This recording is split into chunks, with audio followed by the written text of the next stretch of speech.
భారత రాజ్యాంగం అనేటువంటిది ఏదైతే ఉందో ఇది చాలా ప్రత్యేకమైనటువంటి రాజ్యాంగం అనమాట. అంటే ఎక్కువ పేజెస్ కలిగినటువంటి రాజ్యాంగం ఏదైనా ఉంది అంటే అది భారత రాజ్యాంగం మాత్రమే. మిగతా రాజ్యాంగాలు చూసినట్లయితే అన్నీ కూడా చిన్న చిన్నవిగా ఉంటాయి. చాలా షార్ట్ కట్స్లో ఈ మిగతా రాజ్యాంగాలను రాశారనమాట. అంటే వేరే వేరే దేశం యొక్క రాజ్యాంగాల్ని. కానీ మన భారత రాజ్యాంగం మాత్రం చాలా విపులంగాను, క్లుప్తంగాను, చాలా వివరంగాను రాయబడింది అనమాట. సో దీనివల్ల నీకేమవుతుంది అంటే ఒక మోరల్ సిస్టమ్ అనేటువంటిది ఏర్పడుతుంది.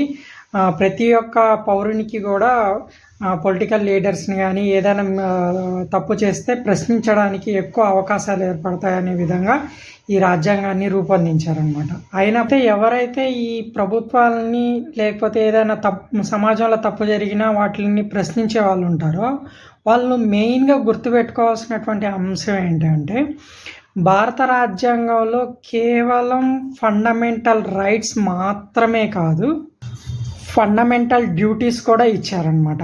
అంటే ఎవరైతే ఫండమెంటల్ రైట్స్ కింద ఏదేని తప్పు జరిగినప్పుడు ప్రశ్నిస్తారో ఓకేనా, వాళ్ళు గుర్తుపెట్టుకోవాల్సిన అంశం ఫండమెంటల్ డ్యూటీస్. అంటే ఒక పౌరుని యొక్క బాధ్యతలు, పౌరుని యొక్క హక్కులు మాత్రమే పౌరుడు గుర్తుపెట్టుకుంటే సరిపోదు, పౌరుని యొక్క బాధ్యతలను కూడా గుర్తుపెట్టుకోవాలన్నమాట.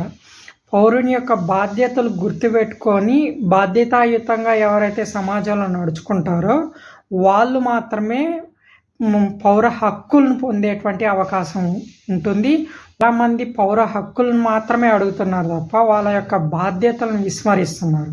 దానివల్లనే సమాజంలో డిస్టర్బెన్స్ అనేటువంటిది క్రియేట్ అవుతుంది అనమాట.